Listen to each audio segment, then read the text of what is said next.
A 7-month-old baby, Emmanuel Haro, vanished on a summer afternoon in California. His mother said she was attacked. His father said nothing. Police raced to a sporting goods parking lot, sirens echoing, as the story of a kidnapped child began to spread. An empty stroller stood as the only trace of his tiny life. The world was told a stranger had stolen him, but that story was a lie. Behind closed doors, people close to the family say the truth was far more brutal. A nurse who knew the household described constant fights, screams, shouts, doors slamming. Emmanuel was always nearby, caught in the chaos of two adults too consumed with violence to notice the child at their feet. That same nurse claimed the unthinkable, that in the middle of one of those fights, Emmanuel may have been stepped on, crushed under the weight of the very people meant to protect him. Rebecca Haro appeared in public with a black eye, the visible mark of a home where rage eclipsed love.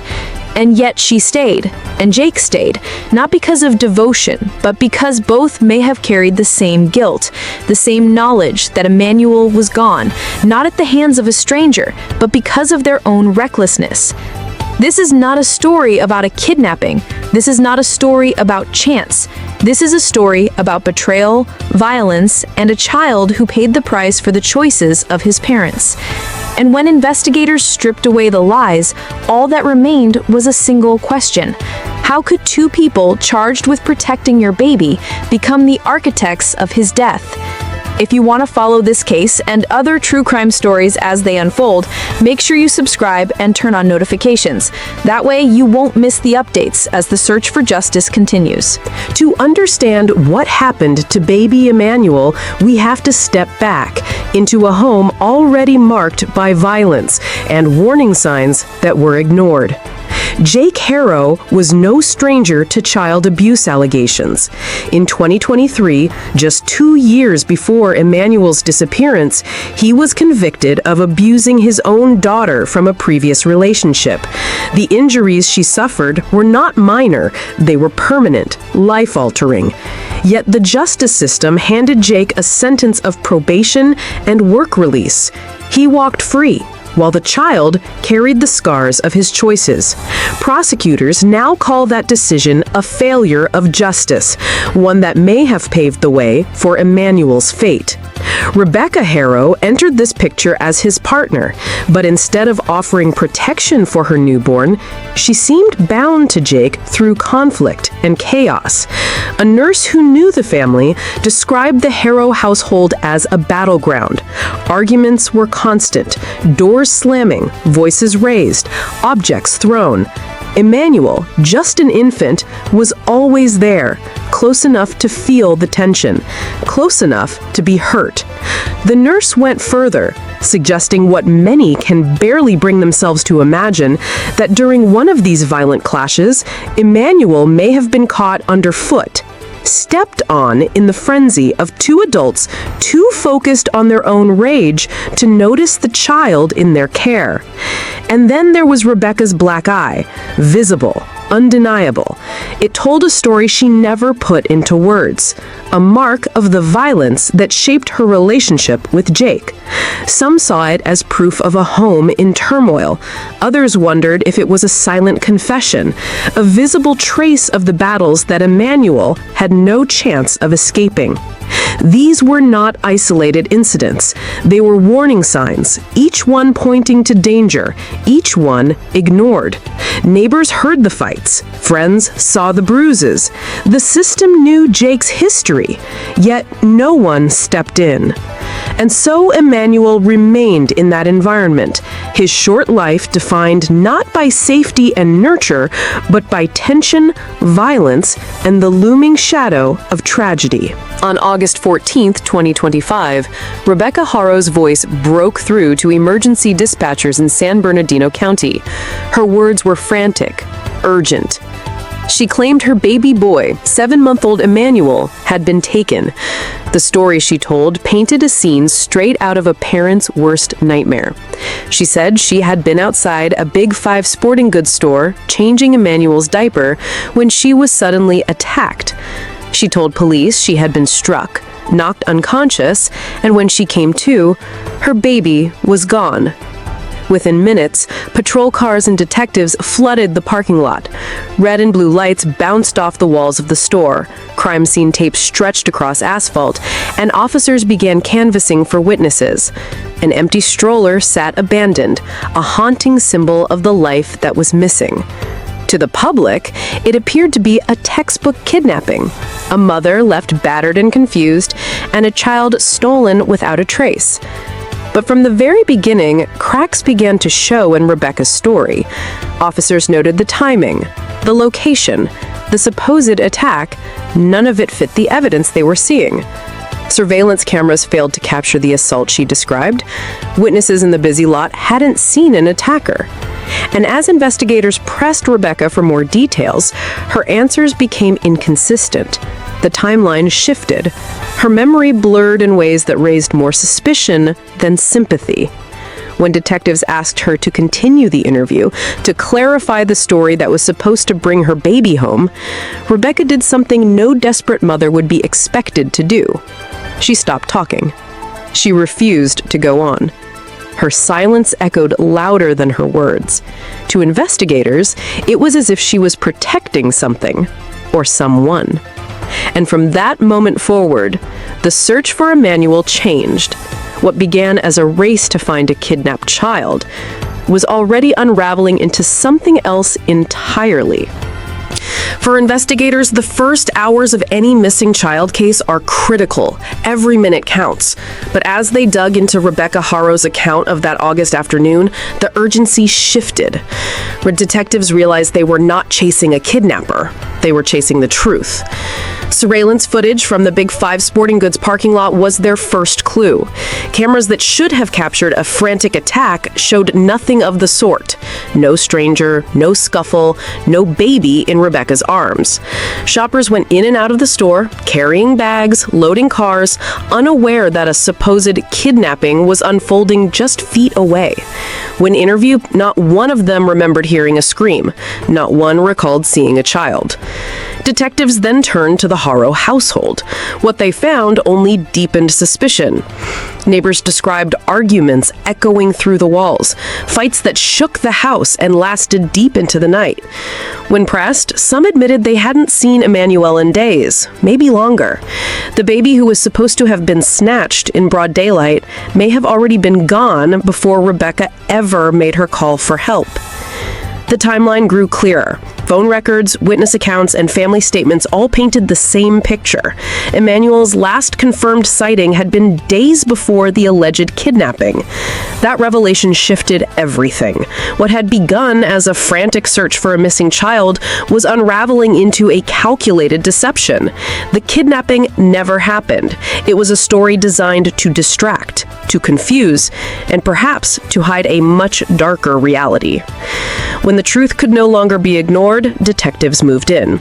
Both parents, Rebecca and Jake, were arrested.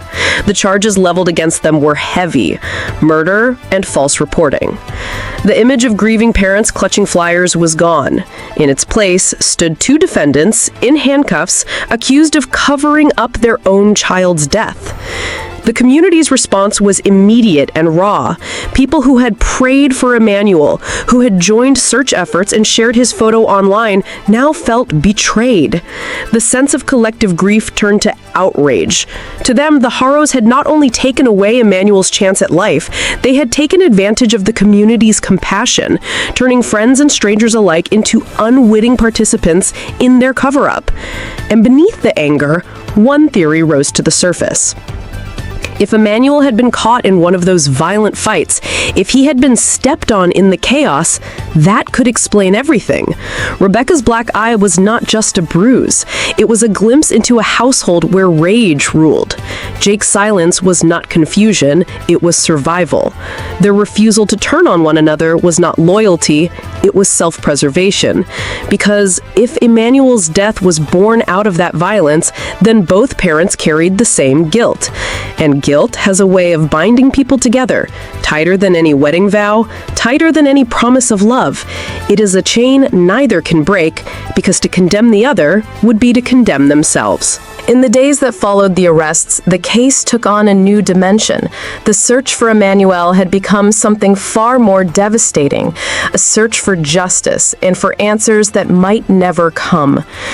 District Attorney Michael Hestron stood before cameras at a press conference, his words cutting through the noise. He didn't call this a tragic accident. He didn't call it a mystery. He called it what it was, the result of long-term abuse that Emmanuel had endured in the short 7 months of his life, and abuse that the system had failed to stop. That failure had a name: Jake Harrow.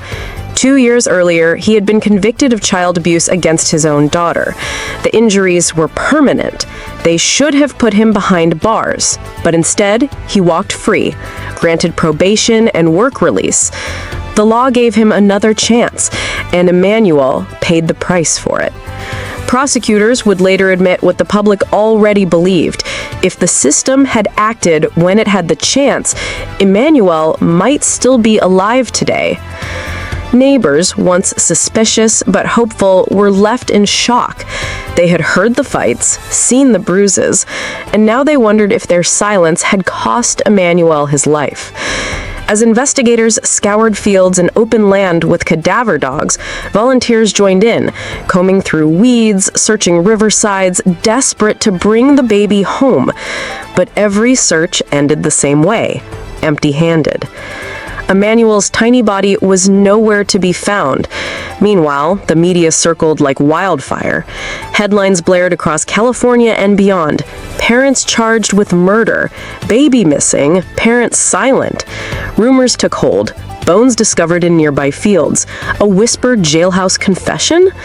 Officials denied each claim, but the speculation spread faster than the truth. Every rumor carried the same haunting undertone. Emmanuel was gone, and only his parents knew where he was. But the real tragedy cuts deeper than the rumors. Emmanuel has still not been found. No grave to mark his short life. No closure for those who searched, prayed, and hoped. Only the knowledge that a 7-month-old baby was failed by his parents, by his neighbors, by the very system meant to protect him. And now, the world is left with a question that may never be answered. Where is Emmanuel? At the center of this story is not the courtroom, nor the headlines, nor even the lies told to police. At the center is a child, Emmanuel Harrow, a baby who never had a voice, a baby silenced before his life had even begun. 7 months old. That is all the time he was given. 7 months to smile, to cry, to reach for the people who were supposed to protect him. Instead, those same people are now accused of ending his life. Rebecca Harrow, who called police with a story of abduction. Jake Harrow, who stood silent as the world searched for a child he already knew was gone. They were not only Emmanuel's parents, they were his protectors, his shield from harm. And in that sacred duty, they failed. They failed as parents. They failed as human beings. The weight of their choices leaves us with questions that pierce deeper than any headline. What does justice look like when the very people entrusted with a child's safety are the ones accused of destroying it? What is punishment in the face of innocence that will never return? And how many more warnings, how many more bruises, how many more neighbors' whispers, how many more second chances given to abusers must be ignored before another Emmanuel is lost? The photo of Emmanuel lingers, his face frozen in time. No laughter, no future, only silence. A silence that speaks louder than words, louder than excuses, louder than any courtroom testimony ever could.